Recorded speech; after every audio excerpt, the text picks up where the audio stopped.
Oh, 35 years. The song goes 21 years, a mighty long time. I cannot believe 35 years since we went on the air with Midwest Radio.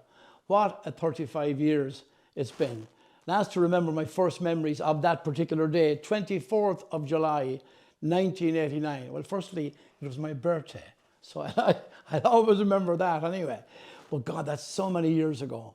And, you know, when Chris and I originally got together along with Jerry in the pirate days, and I remember when we went off the air on the 31st of December 1988, and we had a big night down in Midas, and there were songs written about Farewell Midwest Radio, and thousands of people came along to our farewell night, and Chris said to me, will we ever get back on the air? And of course we had to go through the torturous 4 or 5 months to find out what decision the Independent Commission, Radio and Television Commission, were going to make. And thankfully, by the skin of our teeth, we got the license. It was a very formidable other application, but thankfully we got through it. And oh, the delight of having that. And then, of course, we had to do all the bits and pieces to get the radio station ready. And I remember we put the studio in a small private house up in Abbey Street in Ballyhonus, a little 4-bedroom house, and we had to squeeze everything in there. And the studio was in one of the small bedrooms. We converted that into a small little studio, been very kind to the word studio. And then out next door, we had another bedroom, and that was the reception area. And then there was another room beside it, and that was the production area. And then opposite that, we had our news department with 2 journalists in it. I remember Tom Shields was with us at that time. And then we had the reception for people being able to call into the station. Small, very small studio, but Lord, it worked. It really worked. And then, as Jerry said to you earlier on, I'm going to say to you in a couple of minutes' time, we often wondered then at 10 o'clock, would people have forgotten about us? That was our big, big fear, because we had a great consortium put together. We had shareholders in the airport, we had the Western People, we had the Connacht Telegraph, we had Connacht Gold, now Arrivo, and Chris and myself, and we were all so nervous. And of course our chairman, Michael Hughes, was there on the day. What a big day it was on it. I remember the clock coming to 5 to 10, and we had this little tone going through the radio, you know, kind of an oscillation tone going until 10 o'clock. 10 o'clock came on the button. Adrian Eames came on the air. Good morning and welcome to Midwest Radio, your new broadcasting service for the County of Mayo and beyond. And he hadn't the words out of his mouth, and Mary Rafferty was on the phone. And I remember looking at the phone, I said, will the phone ring? And thankfully, 35 years later, the phone has not stopped ringing since. It was a marvellous occasion, that particular day. And then that night, that afternoon, by the way, we had a big dinner down in Brafey House. Oh, very fancy. Everybody who was anybody in the County of Mayo was at it.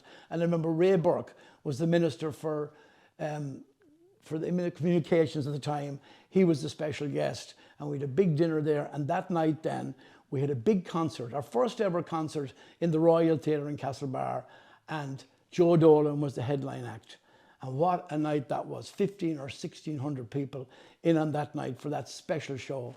So 35 years later, not as much hair, getting older, but I can tell you something, I still love it as much as ever. I won't be here in another 35 years, but I think you'll agree I will be leaving the station in great hands. We have a wonderful team here, so dedicated, and we've been blessed with the staff that we've had down through the years. So today, on this 24th of July, as we said, my birthday is a very special day for us here. We'll always remember 35 years ago, and here's to the next 35. And finally, without you, our listeners, we would have nothing, because I can tell you something. You know the way Mayo people are dedicated Mayo fans? Mayo people are dedicated Mayo fans. Well, Mayo people are dedicated radio fans, and so are the people of surrounding counties. We've great friends in Sligo, Roscommon and Galway and far beyond. And of course nowadays with technology, we have people from San Francisco to Bohola, all over the world. They're listening to us. And once again, here's to the next 35 years, and thank you very much for your company. Well, hello everybody at Midwest Radio. A very happy birthday. It's hard to believe it's 35 years ago today since that first day on the breakfast show. I was nervous that day, but I want to wish you all a very, very happy birthday. It's hard to believe it's 35 years. To Paul, to Tommy Marin, to Jerry Glennon, my own mate Michael Neary, everybody involved in Midwest Radio. It was a great time we had, and I really look back very fondly on those days. So happy birthday one and all, enjoy it. So, happy birthday Midwest Radio. 35 years ago on this very day, started broadcasting to the west and northwest of Ireland. At that time I was doing what was called the Intercert, these days the Junior Cert, so I was 15 years of age. Fast forward to do my Leaving Cert, local radio had become a thing in the country, so I decided to study radio in college. I went to the Dún Laoghaire College of Art and Design. From there I needed to put together a portfolio, so I'll never forget, I called Pádraig Walsh, Pádraig of the Late Late Lunchbox, and Pádraig was working in production at the time, and I said, would you help me out? He said, yeah, up to the studios in Abbey Street in Ballyhonus, and he helped me out to make a little demo together so that I could get into college. After I came back from college, I ended up in community radio for a couple of years, and then I spent a bit of time at a radio station in Galway before coming to Midwest Radio as a kind of a relief presenter for the Hoddits Hour, and I used to help present a dance show late on a Saturday night. And then in about October 98, Paul rang me and he said, we're thinking about changing things up for our breakfast show. So we went, had a meeting. All ideas I came up with, he weren't real runners, but we said, look, sure, we'll give it a week and we'll see what happens. That week turned out to be, well, coming up on nearly 26 years now. And down through those years, you know, in Midwest Radio, I've met some of my very best friends. And people say that all the time. They say, oh yeah, but they genuinely are. For example, if we work in different studios, which often happens, I would speak to Jerry every day on the phone just to check in. Not always about work, sometimes just about life, sometimes about personal stuff, whatever. Just check in with each other. So we've become very good friends with staff, with producers, with researchers, with staff on the phones, with people in accounts. We've all become very good friends down through the years. And I suppose that's the reason why it has gelled so well. And I think that comes across on what you hear on the radio every single day. Things I remember at the Magnificent Seven Challenge, Tommy Marin came up with this idea. We said, that might work. Nearly broke us. All-Ireland finals, too many to mention. All the preparation that was put in place for those All-Ireland, all put in the waste paper basket when you come home after losing. Also, we remember some of the presenters that have been with us in the past and some of our favourite presenters that have passed on. Willie the Shoe, who was a great influence on me, he used to join me on my breakfast show, sometimes from home, and he would do a thing called Willie from the Scratcher, which was not something that any of us wanted to see. Angelina, of course, who was sports editor for many years and used to join me on the breakfast show. And the beauty about Angelina was you would say something to her, not tell her what you were going to say and see how she reacted. And she always reacted with great style. Put me in my place. The likes of Tommy Murphy used to present on a Monday night, playing some of those great old... Learned so much from him when it came to music. So yeah, so many presenters, so many friends down through the years. So looking forward, 35 years today, is the future bright for Midwest Radio? The answer to that is very simple. Yes, the future is really bright. We've got a whole new audience. We've got our audience in the West and Northwest, very loyal to Midwest Radio. We've got smart speakers, we've got your apps, we've got your phones, we've got all that kind of stuff, which means we've got a brand new audience from not just locally, nationally, but internationally. We get emails and text messages from right across the world these days. So the future is very bright, and I'm very, very happy to be part of it. Happy birthday, Midwest. Hello and happy birthday Midwest Radio. That's what everybody is saying today. And here we are ready to pop the cork on this massive bottle of champagne to celebrate 35 years. For me, it's been a roller coaster. Came here initially as the sports presenter at weekends and then obviously evolving into Northwest Radio and the Tommy Marin Show. I just want to say on behalf of all of us here, thank you to all our listeners for making us such a popular and integral and important part of your lives over the last 35 years. As I say, it's a big day of celebration. Where we'll all be in another 35 years, who knows, but one day at a time. So from all of us on the Tommy Marin Show, we're going to pop this champagne somewhere else. So the first thing that has to be said is 35 years. 35 years. Half them here weren't even born. They weren't even on the planet when we opened 35 years ago. But let's go back there. In fact, let's go back to the months and the weeks before July 24th, 1989, to all that frantic activity, getting a radio station up and running. Tradespeople and technicians and all kinds of people in doing their thing, people in from Aircom, people in from the ESB. It was a hive of activity for the days and the weeks. But Paul always said, he said, look, boys and girls, he said, said, we have to have the place completely ready by Monday morning. We'll have to avoid this crack of people maybe coming in and finishing off a job here and a bit to be done there, whatever. He says, we'll have to have everything spot on. And we said, right, we'll take up that challenge. And we duly did. So much so that we had everything completely done by 5:30 on the Sunday evening, the evening before. And we put on what they used to call at the time then the old oscillation tone, this beep, the continuous tone. And that ran until the next morning. Up we get the next morning. Beautiful morning, by the way. I do remember that. The sun was shining near our Scamalach Spare, as they might say. And the 10 o'clock was the starting time. So a lot of people around, a lot of activity. Adrian Eames was our very first man. He was our first presenter. So Adrian was ensconced behind the desk, ready to go. And boy, was the excitement building and the tension at the same time as well, because we didn't know how this was going to go. We had the pirate experience, but the pirate radio had closed down 7 months before that. Would people have forgotten about us? Would they think to tune in?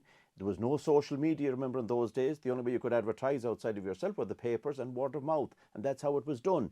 But anyway, Adrian Eames sits behind the desk. 10 o'clock comes. He starts off the first song. Well, first of all, he starts off by saying good morning and welcome. It's Monday, the 24th of July, 1989.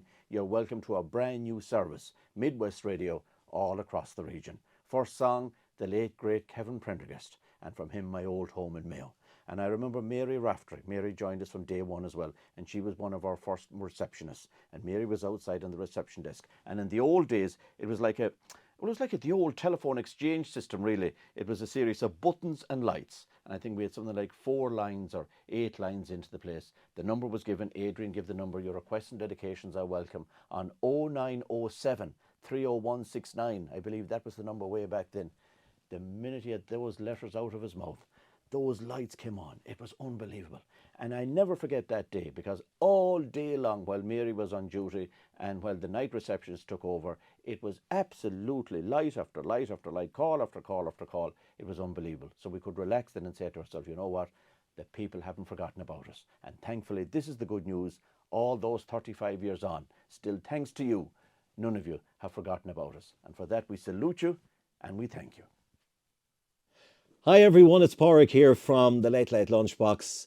Happy birthday Midwest, 35 years on air today, and it's hard to believe, looking back over 35 great years of broadcasting, of fun, of so many highlights looking down through the years. I'm actually here 30 years out of the 35 years, again, which is very hard to believe, but I've been involved in presenting and also in the commercial advertising production department. And honestly, it's great to come in here every day and work with so many great people. Looking back, the highlights over the last 30 years, there's just been so many. Possibly one that comes to mind straight away is when we flew out to Las Vegas and we broadcast the Late Late Lunchbox from the entertainment capital of the world. We were there for 4 or 5 brilliant days, broadcasting the show at something like 3 a.m. in the morning local time. So that was one of the highlights. There's just so many. But the one thing that amazes me from my 30 years here is every day, and believe me, it's something we don't take for granted, is how much Midwest has become such a huge part of so many people's daily lives, day in, day out, listening to Midwest.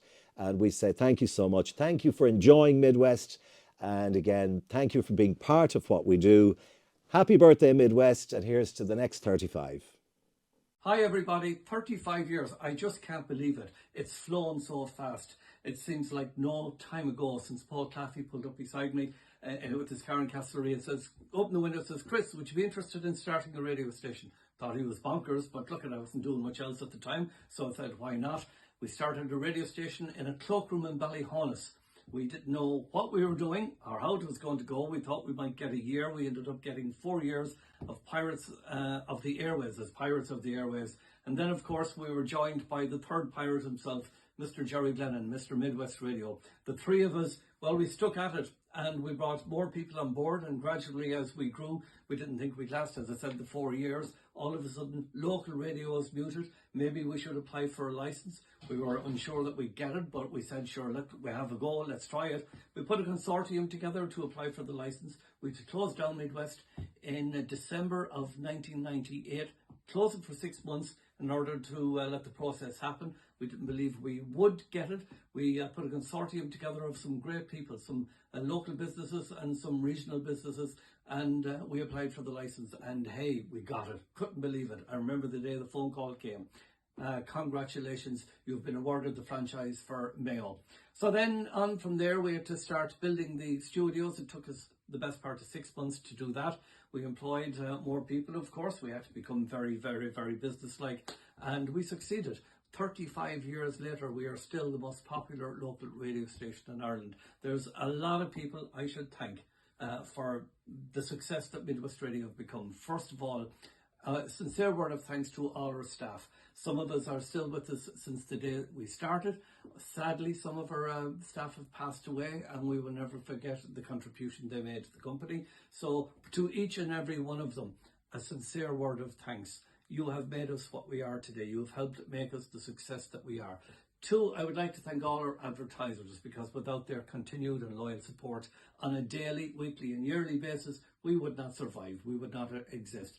I'd like to thank all the shareholders who took that leap of faith in myself and Paul in applying for the licence. And they, at the time, were the Western People, the Connacht Telegraph, Arriva, who were Connacht Gold at the time, Federation of Western Churches, and Knock Airport, along with myself and Paul. We applied, we got, and I have to say we've enjoyed a very harmonious relationship over the last 35 years. Some of the shareholders subsequently sold their shares, and there's just myself and Paul and Arriva and the Federation of Western Churches now on the board.